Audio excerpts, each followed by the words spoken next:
Warning: the following broadcast features thoughts, ideas, and opinions you might find offensive. If you're easily angered, insulted, hurt, provoked, outraged, or annoyed, the following may offend you.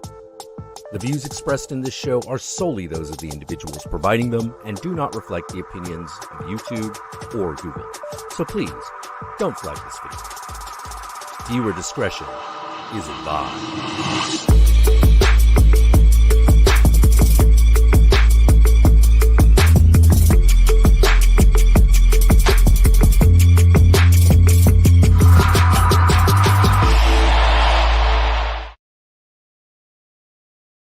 Muted. There we go. Hi, guys.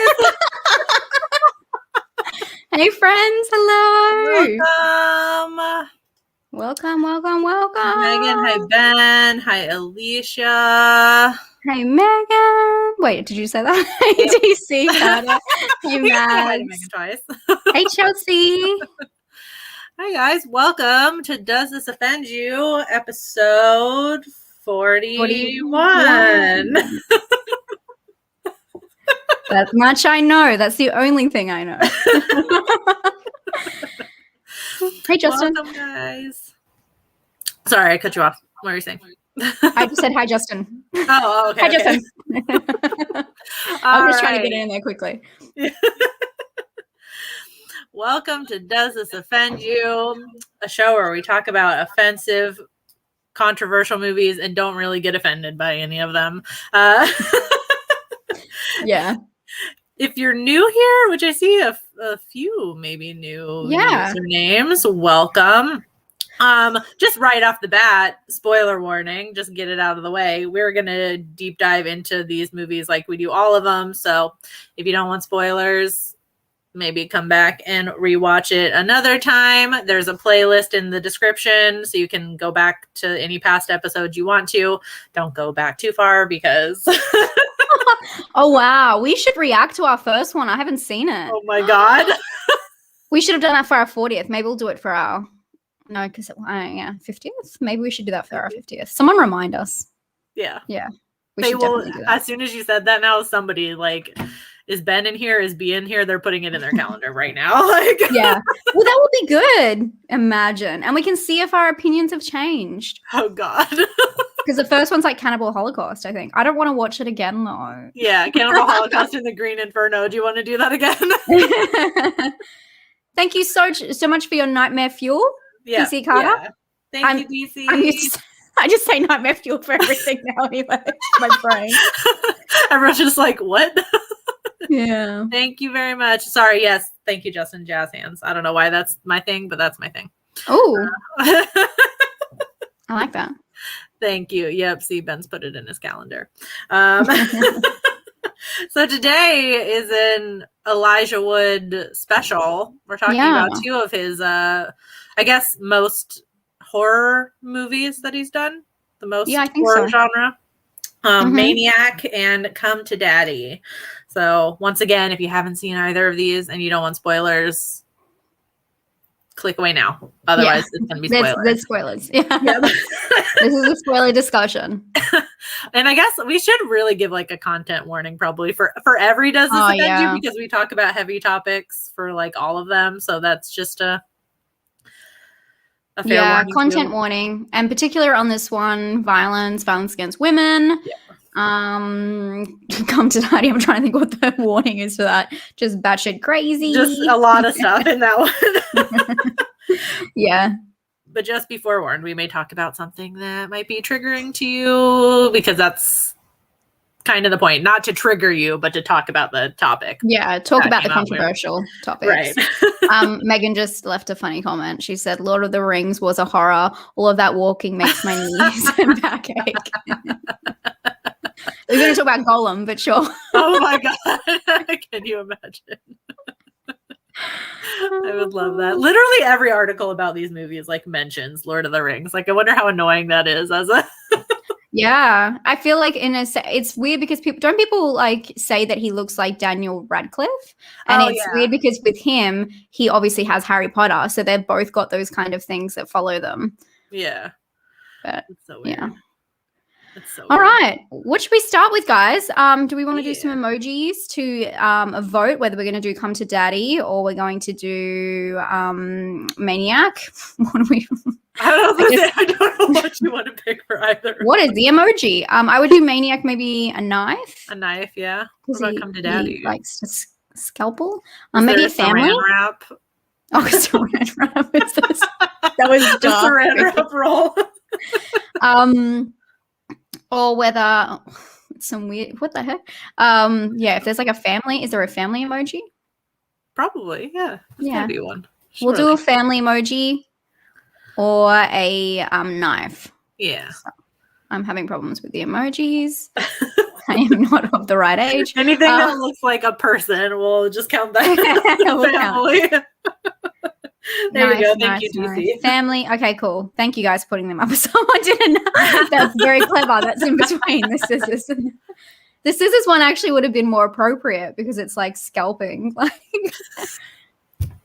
Okay. Now we just got people all over. Is that David Bowie? What is that? What?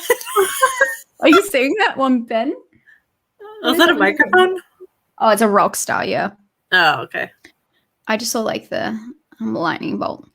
The what knife for Maniac? Yeah, knife for Maniac. Yeah. But I mean, yeah, they're interchangeable. They're really actually both about family. I didn't even realize that until now. Oh, yeah. Think about it. Good. Technically, that's what started this whole drama. Weird mustache emoji. It looks like yeah, we should have done that. Just the mustache guy. Oh, yeah, that would have been, Oh, well.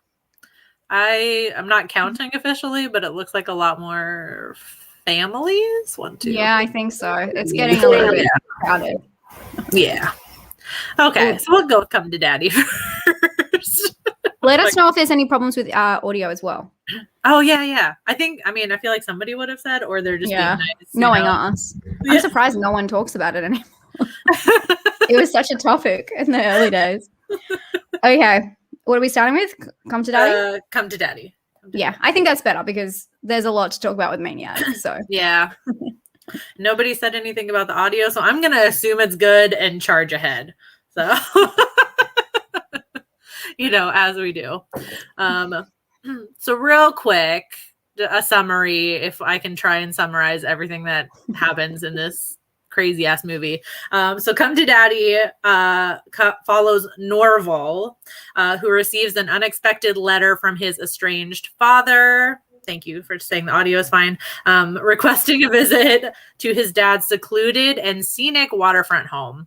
Before long, though, he notices something off about his dad, an uneasy feeling triggered by inappropriate comments, possible overdependence on booze. Norval quickly realizes that his hope of father-son bonding is doomed. A fight between the two causes Norval's father to have a heart attack and die, leaving Norval alone with the body for a few days, during which he hears strange noises coming from under the house. Norval finds a hidden basement and his real father, who has been chained up down there for some time. Other men come to the house to kill Norval's real father, prompting Norval to go on a killing spree to save himself and his family. Oh my God. So and funny. that's Come to Daddy. And thank you so much for your nightmare fuel, Thank you, Maddie. This one is for Elijah Wood stands in the chat. Yes, we do love his indie horror career. Yeah, we do. I actually really like this film, and I actually really regret not putting this in my top 10 of last year because was it last year? What even is a year anymore? Right, yeah, it was last year. Yeah, I really regret it because I know it was 2019, but it was released last year.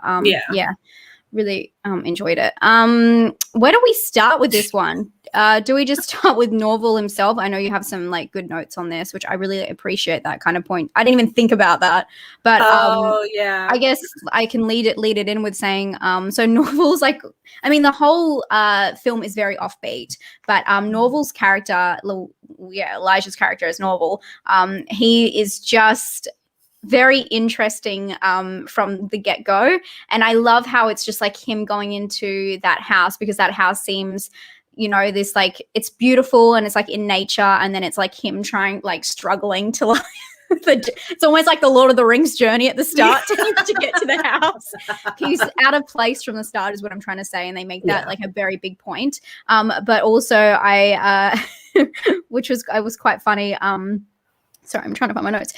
He said, fun fact, his character is based on Skrillex, the look of Skrillex, which I thought is like, I don't know if that's like what that means, like, I don't know, with society and being meta, like what that would actually mean. But it's also his personality is based on a lot of arts students who went to the university of the writer of the film. So he's meant to be this kind of, what would you call it? Like just this caricature of millennial arty students, hipsters.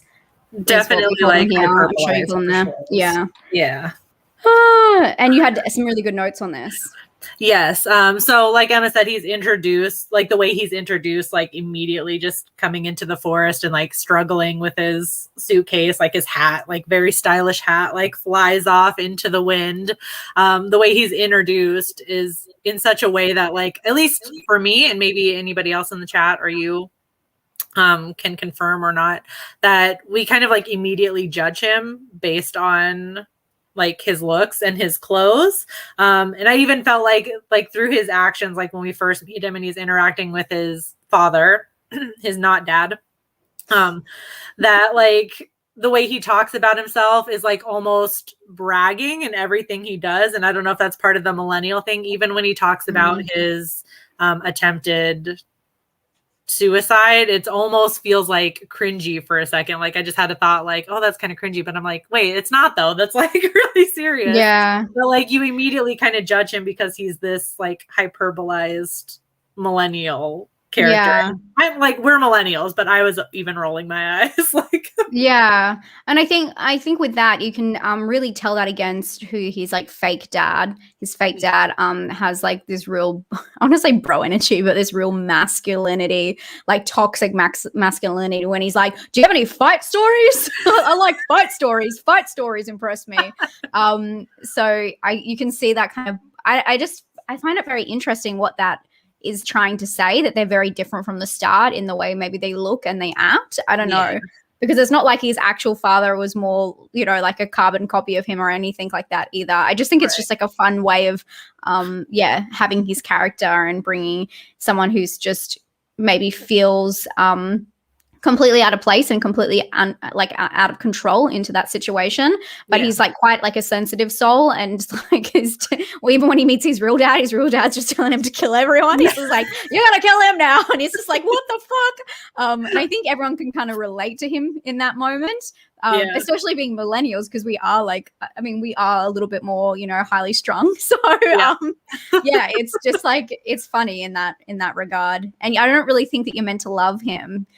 You're just kind of meant to follow him along. It's a very interesting main character lead. Yeah. Well, yeah, it's just like you said, like you feel like you would react the same way to the extreme situations, but then he is like kind of cringy and a little bit like, you're a little bit like, ugh, like I wouldn't want to like talk to him for too long or something like that. Like, for sure. Especially that Elton John thing and like talking about how I'm a big deal, and I just hate that kind of stuff. I hate like bragginess, and it's not interesting either. Like nothing about that tells the person anything about who they are. It just tells them like, I don't know, like just little opportunities they've had. I just don't find that interesting at all. And I find it cringy as well. And just exactly like you can just imagine going to a party and being stuck. Oh my God.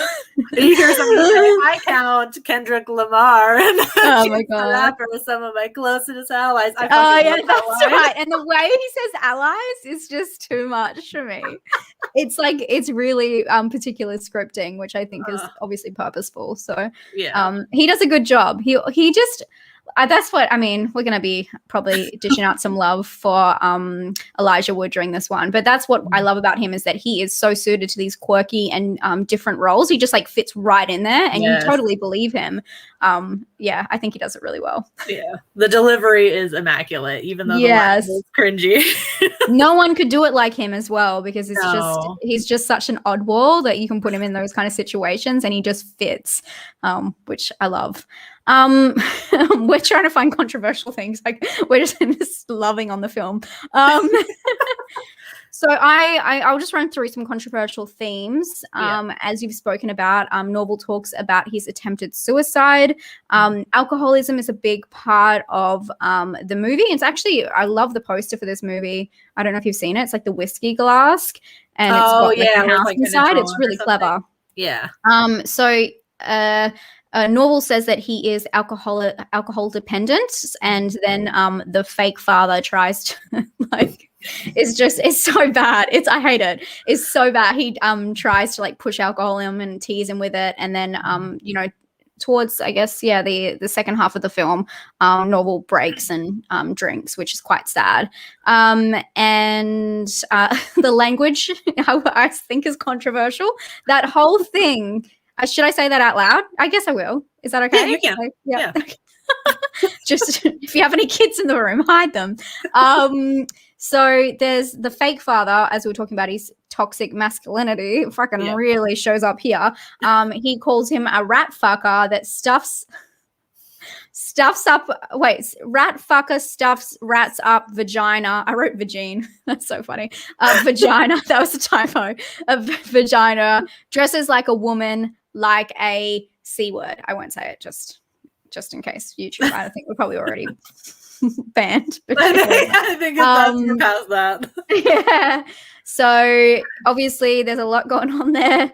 Inferring that he has a vagina, dresses like a woman, in a negative connotation to all of this, and then calls him a C word. So that was a pretty alarming moment in the movie. Very alarming. And then also I put in here, I don't know if it's controversial, it was pretty gross when it happened, the poo stab pen. The villain, or like the bad, I don't know who is the villain in this movie, because you really don't know. Like in the end of the day, like the dad is kind of the villain too, like the real dad. Everyone's bad in this movie, and Norval's just like this millennial, just like plucked and put in there, and this really awkward timing. Yeah, that's what the whole film is. It's just awkward timing. So one of the villains, he has a pen and he covers it in his own.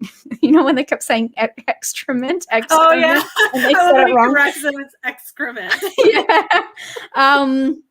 Covers it in his own poop, and plans to stab him so that he gets some infection. It's just such a fucking weird way around. I'm gonna do this so you slowly die, even though you're torturing him in a basement. Okay, right.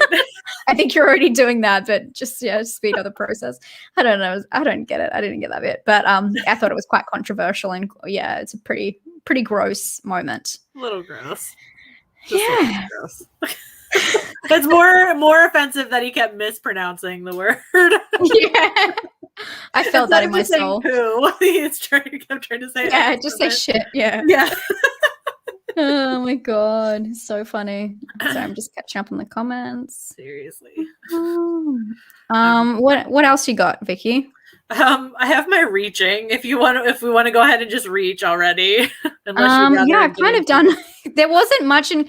We picked these two films, and because we've done this for so long, sometimes we just don't. We are reach. We do reach. We try and look for controversies. That's the fun of it.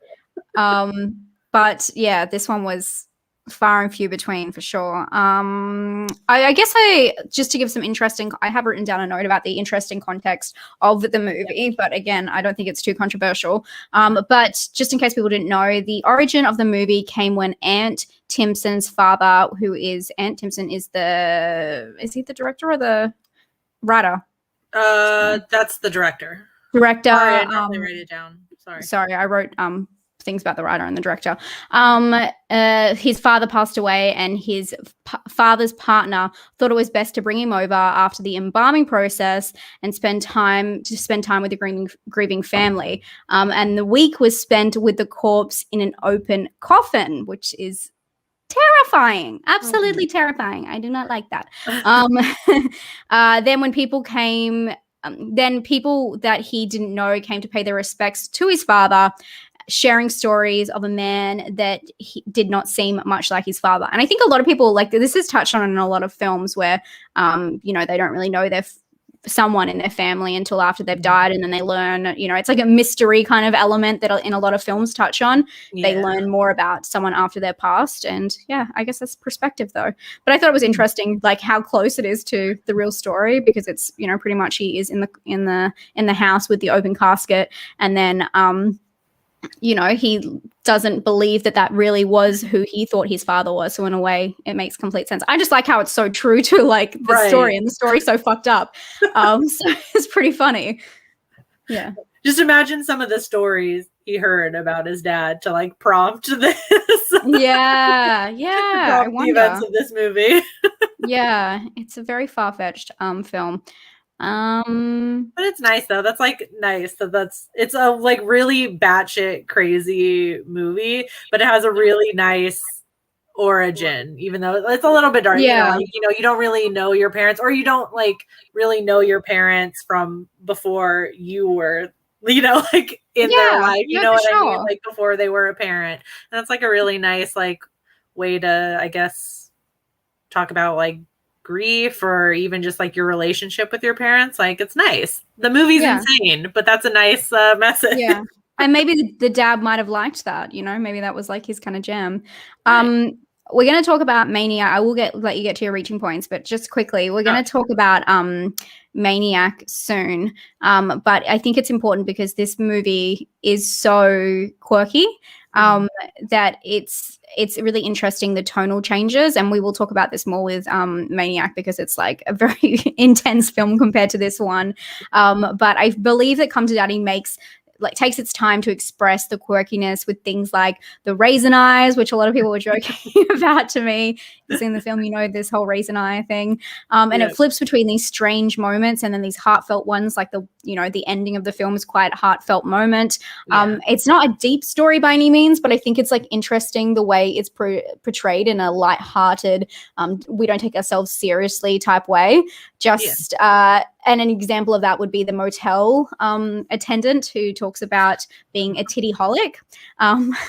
It's like it has these serious moments, and then it just like is like, oh no, but we're not that serious about it. So I think it's really interesting because a lot of people have been talking about deeper subject matters being told in quirky movies, and I don't think that they realize. Well, from my perspective, I feel like there is a lot more quirky horror that people don't realize always touches on, you know, deeper aspects, if that makes sense. And I mean, a lot of people talk about that with, you know, certain triggers and all that kind of stuff, and how that can be a little bit awkward if it's used in a more lighthearted film. But after all, I think people are forgetting that murder is also a pretty tough subject that people like to overlook. Yeah. I don't know if it ever occurs to anyone that they're like, oh, I don't know, I don't like how this film, and I do understand this, but with horror, I feel like sometimes all bets are off. Sometimes there's definitely lines, but in some films we watch, we go, oh, I don't really like how they tackled that subject matter.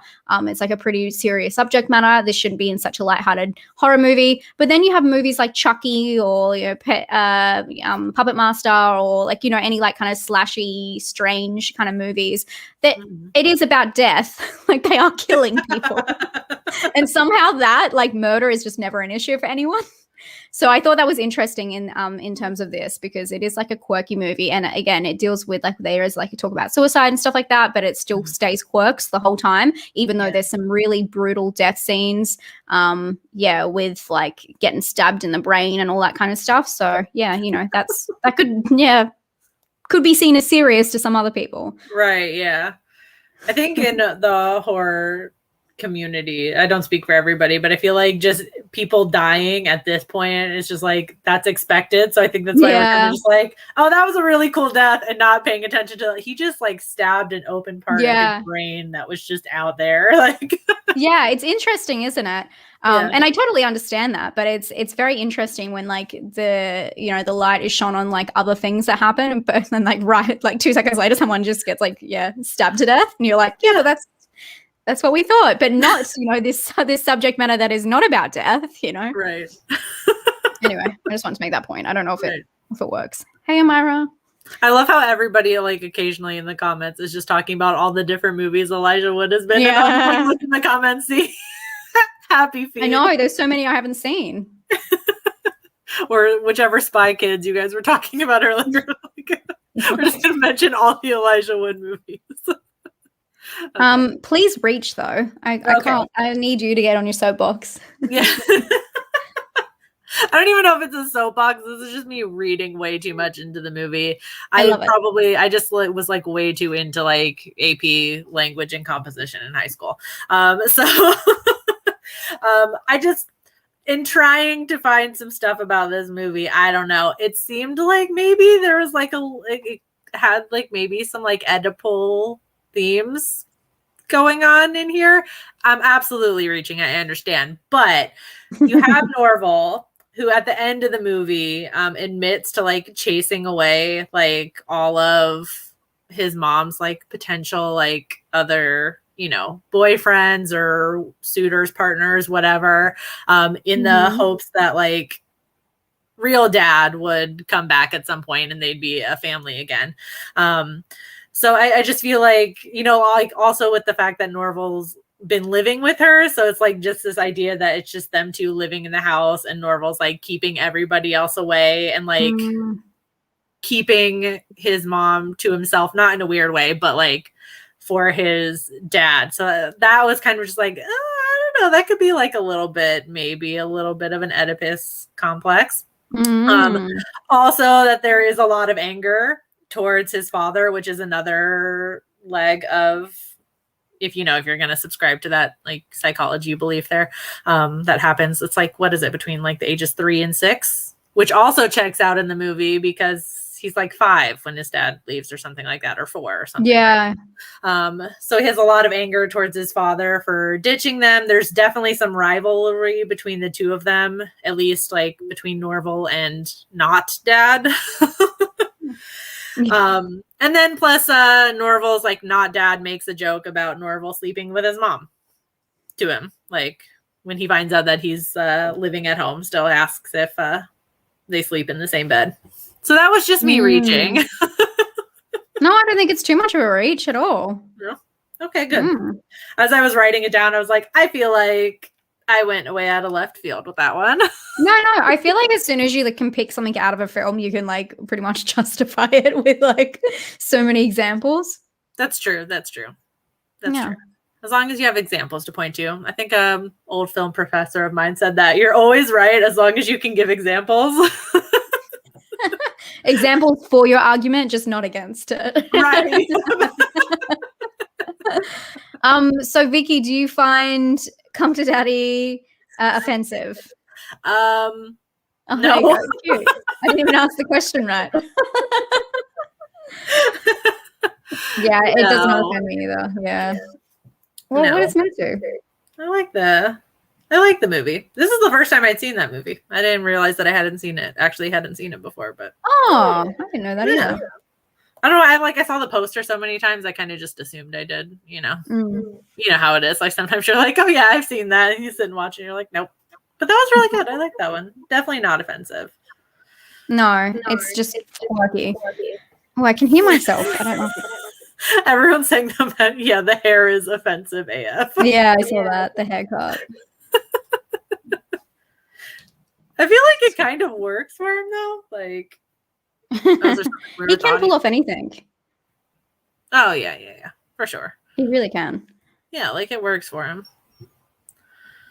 Okay. All right. Okay.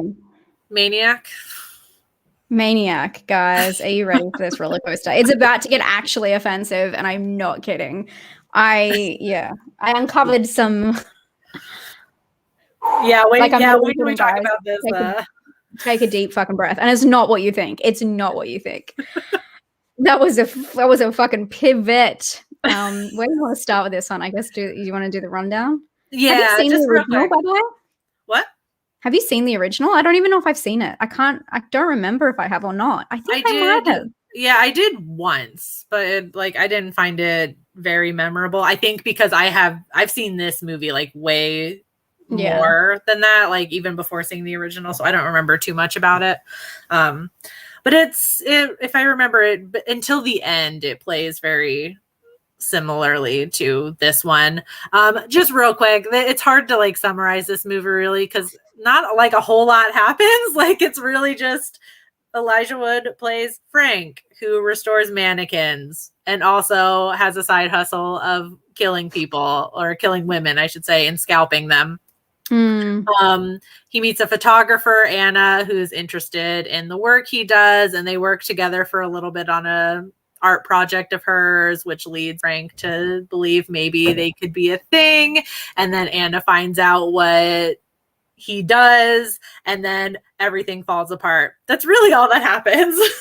Yeah, really. And it's almost like you're 100% right. It's kind of like a strange feeling to it, which goes in and out of his psychosis almost, because it is, I guess, the important point of it is POV. It's a POV film. It's like a voyeuristic kind of film. So you don't actually see Elijah Wood that much. You see him in like reflections and things, but you don't see him that often. Yeah, the rare occasion where the camera goes to third person, but it happens very few times. Yeah.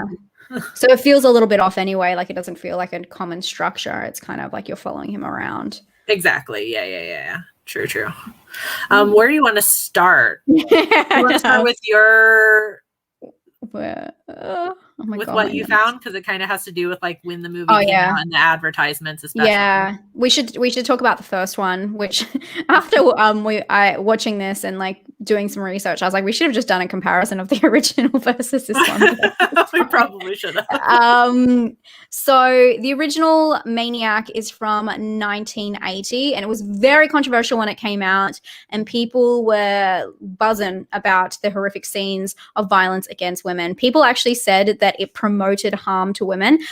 Keep in mind, a lot of this, and I mean, obviously everyone is entitled to their own opinion on this, but a lot of this buzz was coming up anyway because of a lot of slasher films that were coming out around that time.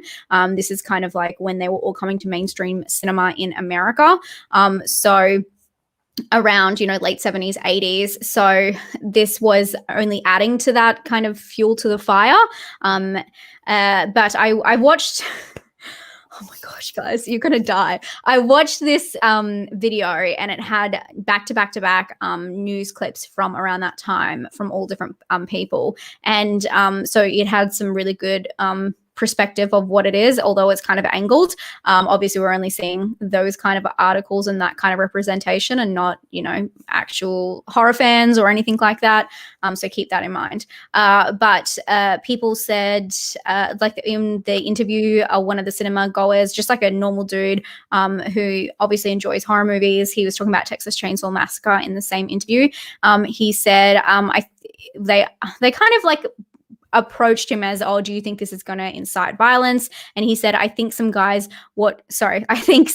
might have ideas watching it. If they're sick-minded in coming here, you never know.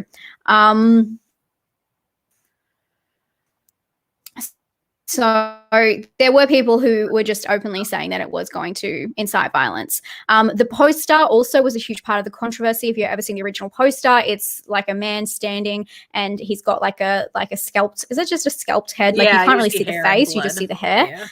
So it's and he's holding a knife. It's a pretty common poster. Like you guys would have definitely seen it.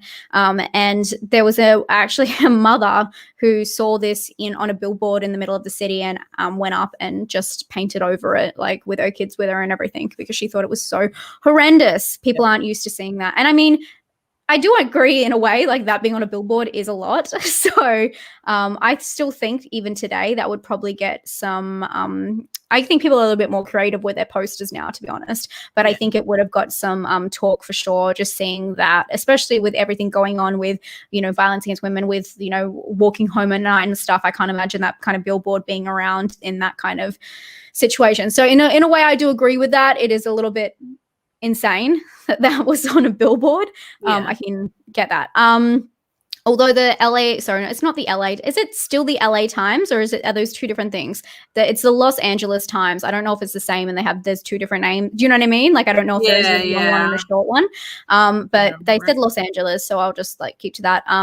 They refused to advertise the film, and they said that the film had no socially redeeming value whatsoever, and it's our duty to the community we serve not to encourage even indirectly, such violence. And then directors, actually the director of The Exorcist and producers from other films sent through letters protesting the actions, just saying, you know, you guys should advertise. I think at the same time, like, it doesn't really sound like they maybe it's just not the right demographic. I don't know. Like, and maybe it's very different now because we have places that horror fans can go and, you know, see those advertisements and they'd be completely happy. So I think it may be just the mainstream, it just wasn't for them. And I can kind of understand in that regard, but I need you guys to take the biggest deep breath you've ever had in your life, because I'm about to tell you something very offensive. And I was utterly, I'm just going to say word for word what it is, because it's like,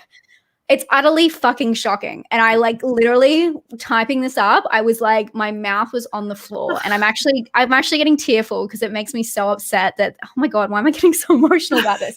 It makes me so sad that this was even on TV. Oh my God, I'm actually getting emotional. I didn't expect to. What the fuck? Okay. So at the end of this video that I watched, which was a compilation of all different like news reports on this, Rona Barrett? Is that how I say that? Rona Barrett. Yeah. So I looked her up because I was like, after what she says, she's like a news reporter, or she comes across as an anchor, but there's not a real context to the show. I looked her up to see who she was and if she was like some right wing, whatever. Sorry, I shouldn't say that. But I didn't know, like in America, it's like very insane over there. You're either this way or that way. Yeah. And I just wanted to look up to see what the hell the background was and if there was context to her saying this on a TV show that maybe it was for a audience, but I couldn't find any really. She seems like she was just like a B grade, C grade actress, and she was in a couple of things. No offense to her. She was just in a couple of things and that was it. So yeah, I just wanted to make sure, because sometimes I see things as an Australian and don't understand the context of the clip, and I have to look up to understand what show it comes from, because it can be propaganda from either side, anywhere. You know what I mean? Right. So, so she starts talking about the films, and she says, she's talking about horror in general, and Maniac, and how it's incited like all of this like controversy. And she says, what are the appeal of these films? Studies have shown that the primary audience for these films are thrill-seeking teenagers and minority groups. Hold on, guys. Maniac director said that white middle-class America is staying home from theaters, except for special events like The Empire Strikes Back, and is instead watching cable TV, leaving the local cinema to Blacks, Latinos, and other minorities without financial resources to tap into the home video market. Why do horror films appeal to the minority groups? The director said, I don't even know why anyway, the director said it's because the movies rely heavily on visual impact, therefore the language is not a problem. The issue is, like, besides that whole fucking thing, the issue is the context that they're giving is they're saying that these movies incite violence, and then they're connecting that to minority groups. And I was absolutely freaking horrified that was in a program, because it's not just saying that, because obviously I don't know like if that is an actual source from the director. Obviously I hope it would be if they put it on TV, but they're trying to link what the director's saying about minority groups going to the cinema with the violence that was earlier in the program, talking about horror movies and, violence against women. And anyway, I just thought it was the most, like, I think out of all of that Does This Offend You, one of the most horrendous things I've ever found. And just truly shocking that that would be on TV. It's Anyway, I would like to see everyone's comments, but I clicked the video link before I read what you wrote of it. So I like sat and watched it before I reacted to it. Yeah, when it's like at the end of the video, and I my jaw hit the fucking floor. I was like, I've literally, I don't think I've ever heard anybody else say that before. Like, I've heard the horror movies are just for like teenage boys or whatever, but that was like, it's horrendous. Yeah. So far off base that it's just, that was 100% offensive. I've put the link in the chat just so you can see so I'm not taking it out of context. I wrote that down word from word, and it was really painful to do so. So yeah, just so you can see there is context there, and I'll put her name as well, just so people know. She is still alive. Because I looked up all this. I was like, I hope this... I was not thinking very kind words about her. And I was like, is she still alive? I'm going to talk ill of the dead right now. Yeah. Thank you so much for your nightmare fuel. Thank you, Annabelle. Thank you. Yeah, so I looked her up and I was trying to figure it out. Yeah, who the fuck she was, because I was just like, oh. God. So yeah, the crazy thing about this is it should be a story about does this kind of stuff incite violence in, you know, for women and and then like she just takes a fucking pivot into the ocean and starts talking about like why, like I just don't even understand how she could have taken that moment to say something so hurtful.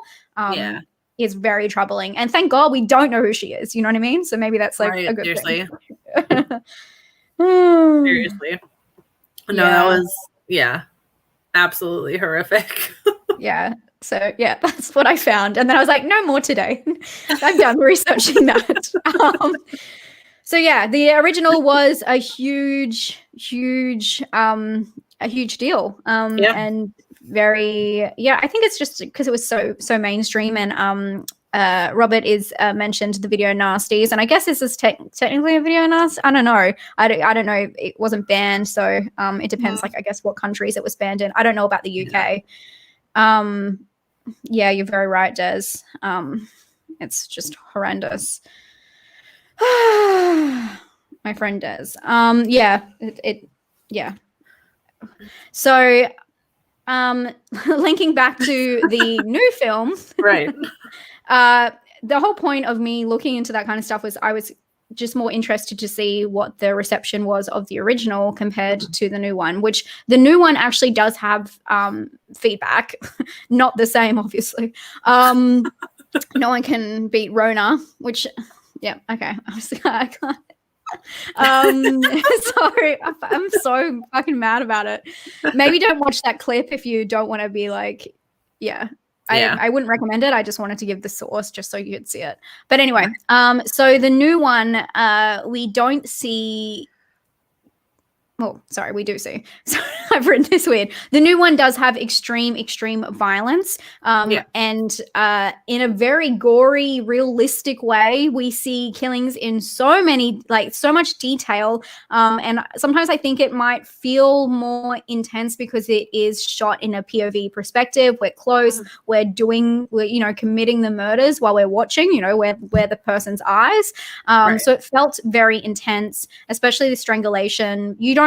They don't cut away. Like you don't see, normally there's, sometimes there's a camera watching it happen, peering through. You're seeing it all, strangulation, and you're seeing the whole, someone's lights literally go out. So it's very intense.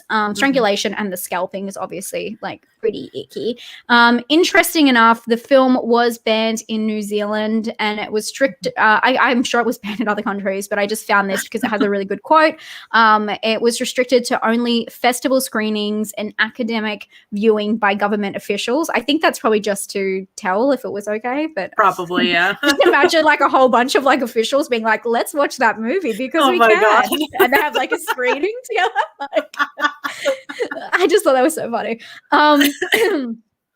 So and then they also one of the festivals, because it was meant to play in a festival.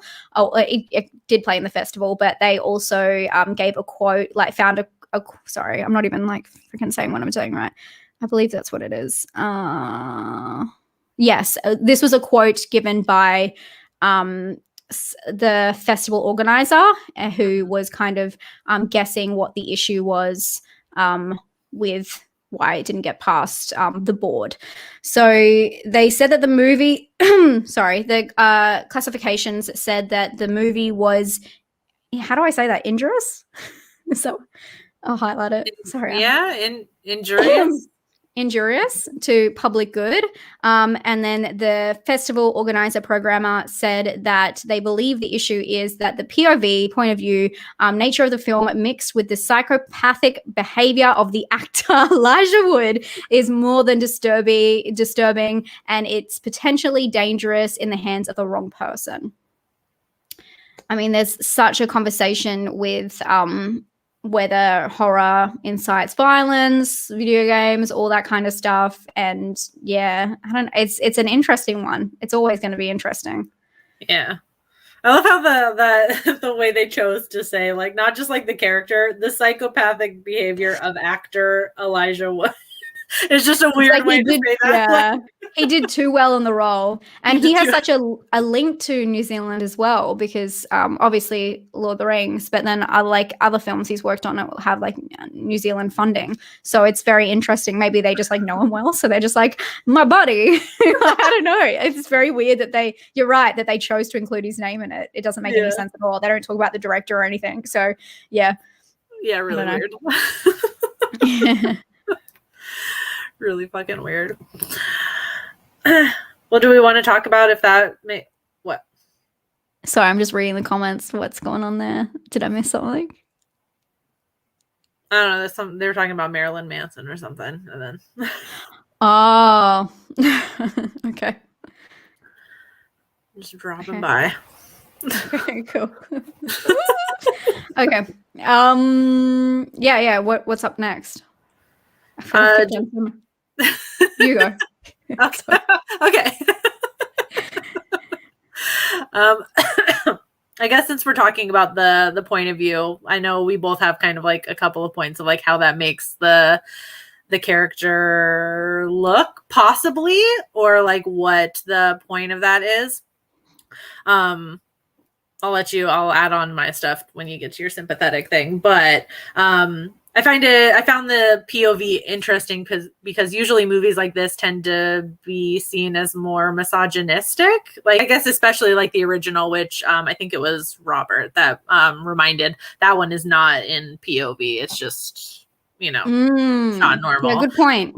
Yeah. And I actually found this movie linked to a list that like movies that were wrongfully accused of being misogynistic. So pointing out like where like your instinct is to be like, oh, that's, like he's scalping women, that's awful, and like we're not paying attention to like the real message of the movie or something. So the director's defense for Maniac being called misogynistic was, it's a movie about a misogynist. So I feel like the movie is a little guilty, like simply by association, because the character is, the way he is.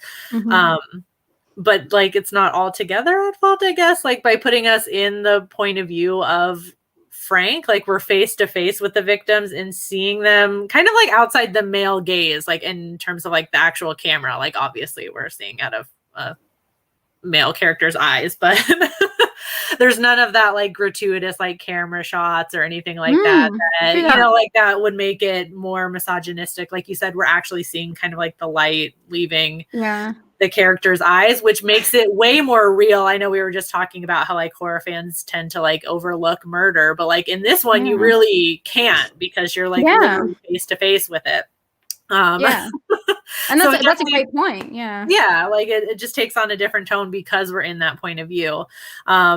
There is also the fact that he does manage to kill everybody, though, including Anna, like before he has his ultimate like breakdown and is caught.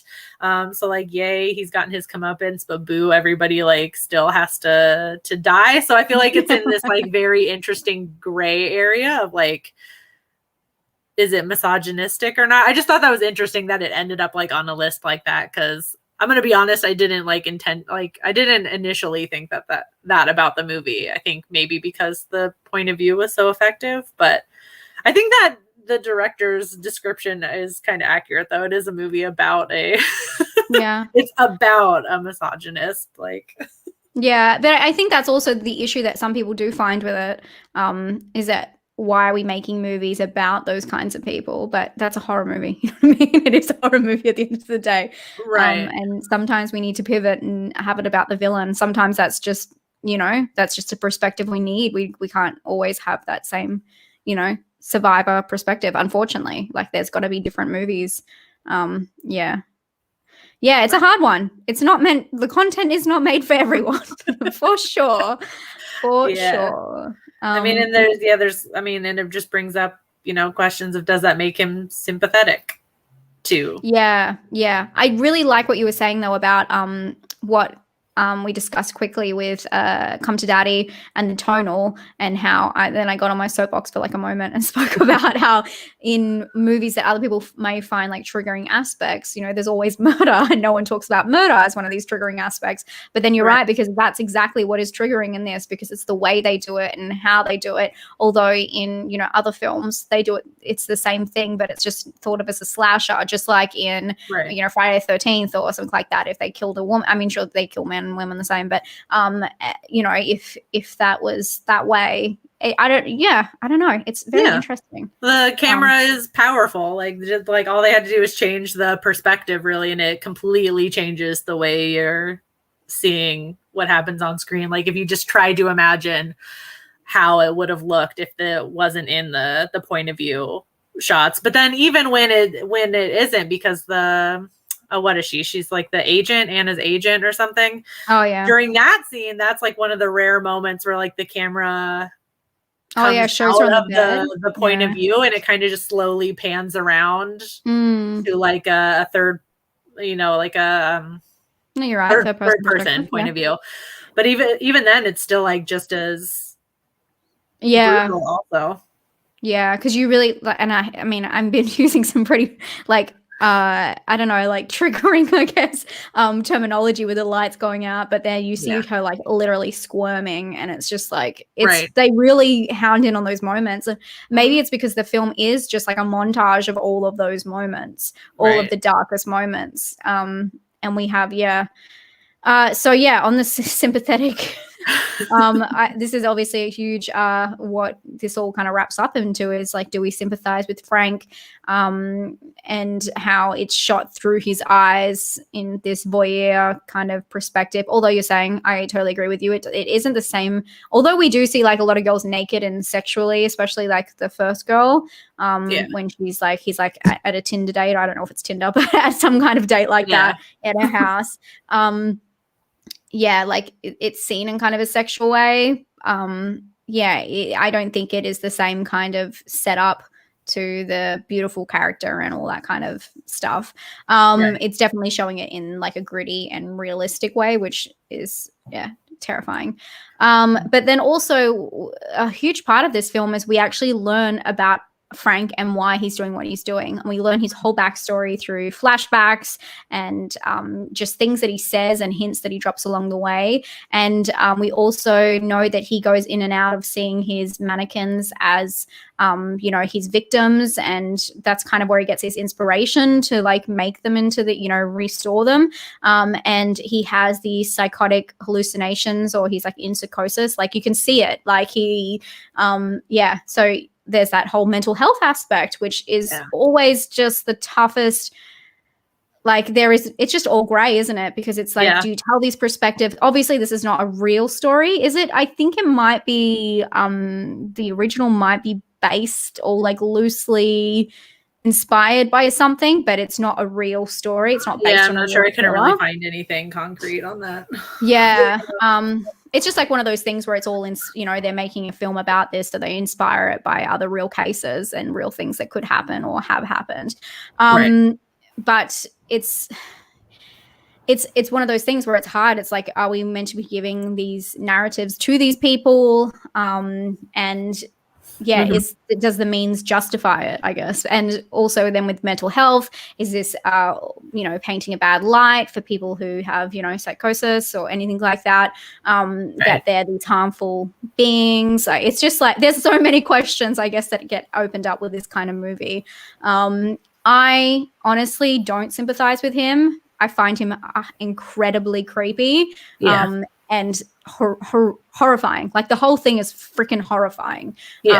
So I don't sympathize with him, but I can definitely see, just like any film, really just like any film, it in the wrong hands. Yeah, but that's just any film. Like Requiem for a Dream might make someone want to go out and do some drugs, even though it's totally anti-drug.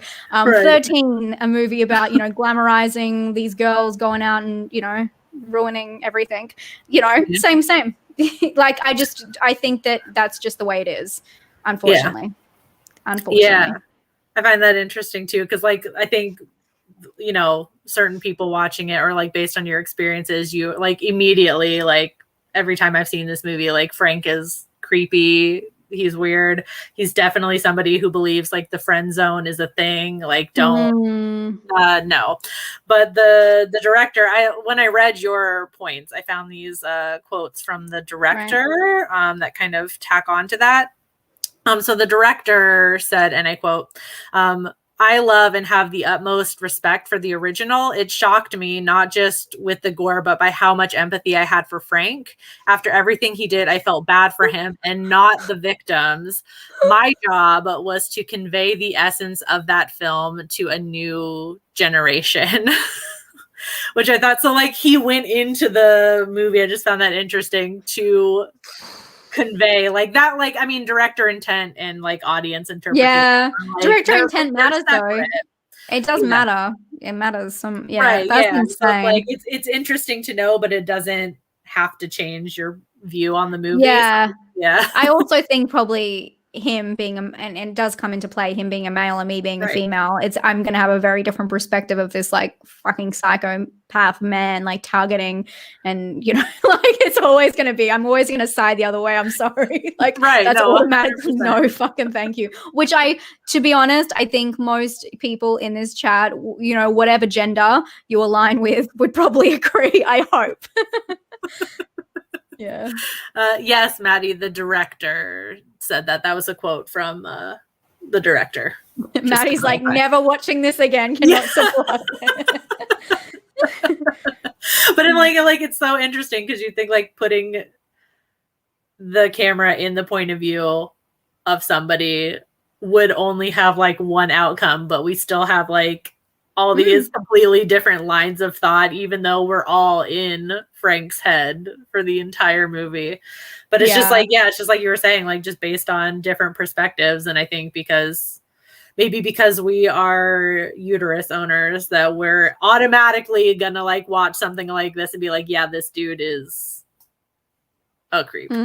And just sympathetic people in general, you know what I mean? Like not towards him, but like towards humanity, you know, like victims, you know, how crazy concept. But I'm a big believer in everything's gray. I'm not a black and white person at all. I believe everything's gray and there's gray area everywhere. But yeah, I didn't actually read those parts of your, so that was very surprising to me as well. But yeah, no, I think as well, it kind of says more about him than it does about the movie, which is very interesting.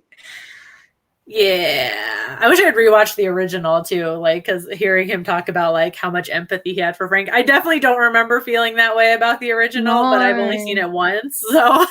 But maybe, you know, and the part we're not really talking about, which this is a spoiler conversation, but the part we're not really talking about is this connects back to his mother and how he feels about his mother and his mother being a prostitute. Am I right with that? Or am I just making that up? No, yeah. I don't know if it like was ever said, but I don't know. I just feel like it was implied also. Yeah. And like him feeling like he has these moments where he's just like, you know, you don't have to do that. You don't have to, you know, be with this man. And it's like this whole control thing. So, I mean, if he feels that way, maybe got some other issues going on. Go into the therapy instead of making them movie. It might be a good idea. Maybe taking them money from the movie and going to the therapy. You know? Might be good for the, you know, the whole world. Oh my gosh.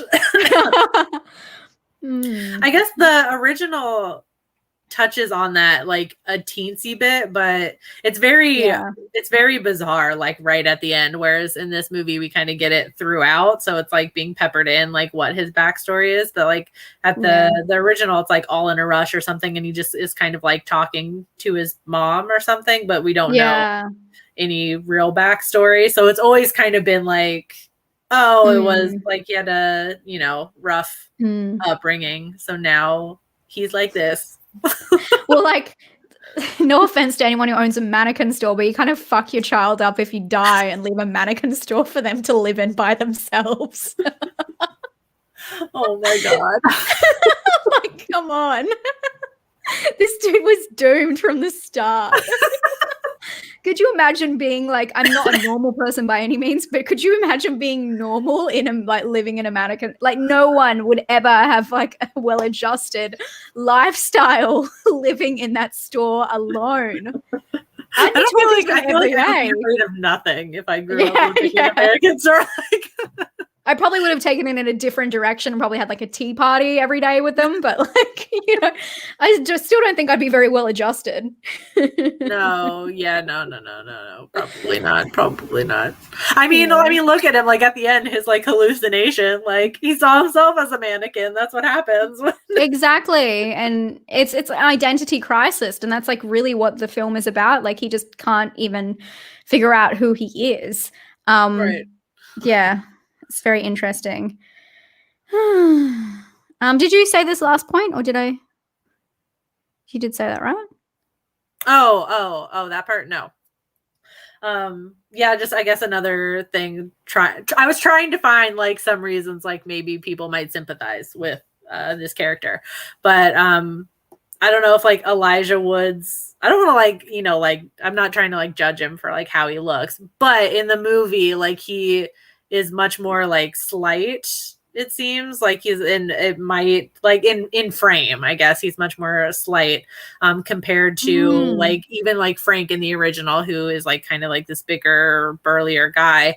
So I don't know if like Frank looks in this one 2012 looks more like a victim than villain, which is meant to like work within the movie. Like he appears more approachable, like he appears less threatening, like just at first glance. Yeah, no, that's a very good point. I didn't even think about that. That is a very good point. Yeah. Like in the original, from what I remember, he's kind of like a, you know, like a slasher kind of, you know, the same kind of build. Where in this one, you're right. And I think that's probably how he gets away with it for so long, is that people just don't expect him, or, you know, he gets to go home with women when they've only, you know, just met or whatever, because he doesn't feel threatening. Right. Which is really what makes his character more scary, to be honest, because it's kind of creepy, isn't it? Yeah. I was wondering if I had thank you, Horror Cash. Thank you for your nightmare fuel. And I guess, like, for me, the big part of this film, though, and how it all kind of wraps around, and why in the end I didn't not feel sympathetic, but I didn't feel really offended by it, was because of the end. There's like this weird revenge aspect to the end of the film, which is quite artsy, where, you know, when he's kind of getting tracked down, all of the mannequins get him, or all of his victims end up pulling his whole body apart.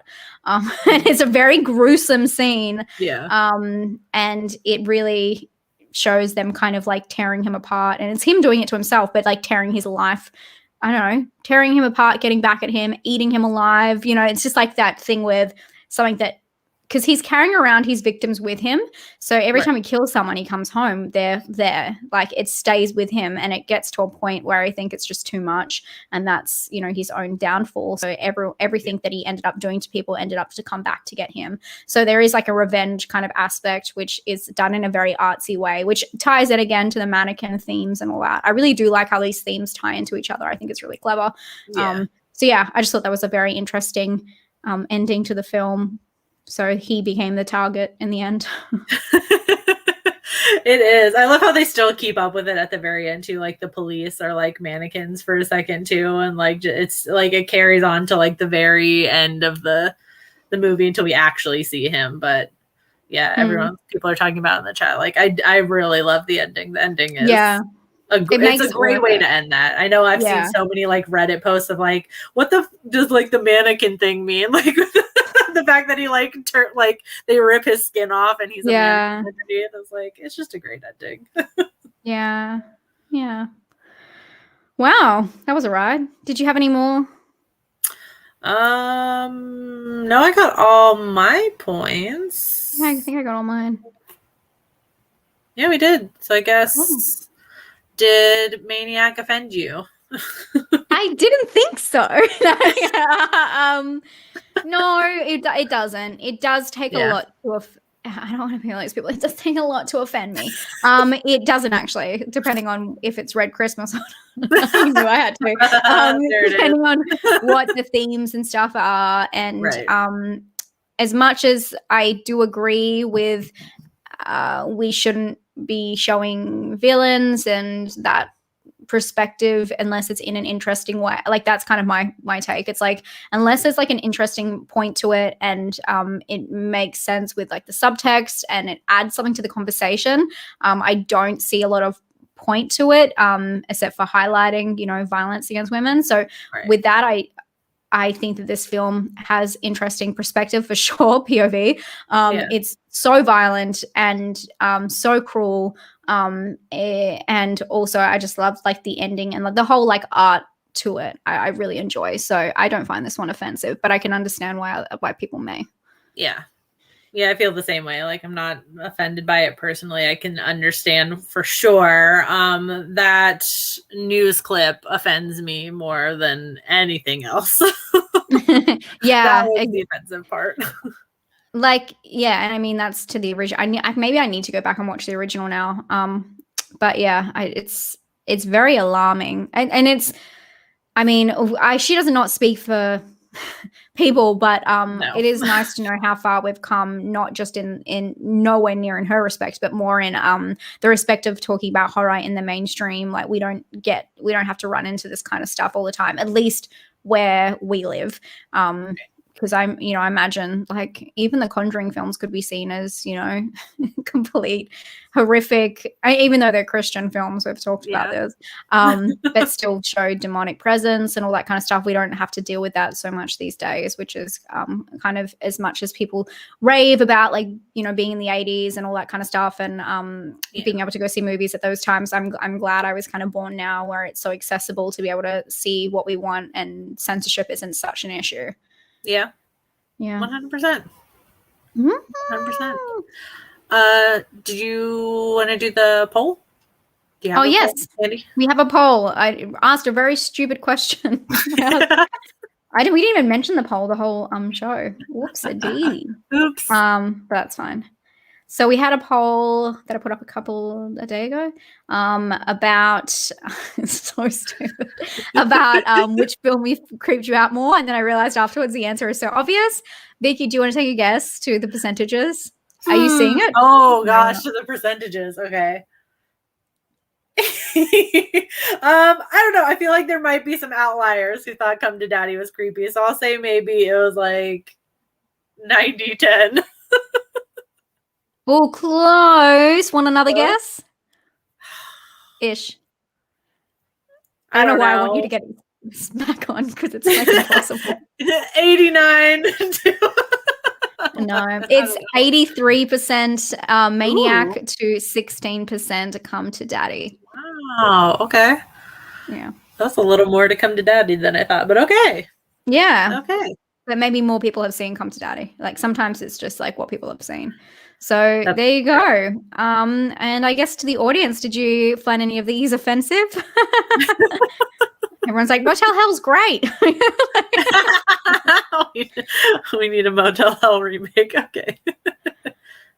I guess while we're waiting on the delay, just a reminder, because I have these and I'm going to show them. We have a playlist for Does This Offend You? It's in the description. So is all of Emma's links. So YouTube, Patreon, Twitter, Instagram, all that good stuff. So make sure you're following us. One, because we're awesome. And two, because you'll find out when the next Does This Offend You is and what we're going to be talking about. So it's really helpful that way. And yeah. Yeah. Thank you guys so much for watching it. Looks like a lot of people to say not offensive, not offensive. Not offensive. Understandable. Thank you guys so much for watching. Don't forget to give this video a thumbs up. Oh yeah. If you liked it, give it a thumbs up. It helps. And it helps us know if you want more. I don't know if you want more special episodes like this. This is the second one we've done now where we pick a actor and kind of, although we didn't talk about him as much like as an actor, but you know, whatever. It was fun. So thank you for joining. To all of our patrons, we'll have a bonus episode behind the scenes, post show, whatever it's called. Yeah, post show, little chat. That will come next week, which we'll do right now. Right. And thanks for being here, guys. Thank you so much. And yes, I do like spooky rice. I just saw that comment. I love spooky rice. And also this. Congratulations to Emma for 90K. Oh, thank you. And yes, if you haven't subscribed to Vicky, make sure you subscribe. I know you're here on the channel, but if you come over for mine, make sure to subscribe. Vicky is legit my favorite. Just don't tell anyone. She knows it. Everyone knows it. She's on my channel right now. Yeah. Thanks, guys. Thanks for hanging out. Have a lovely day. Have a good night /day wherever you are.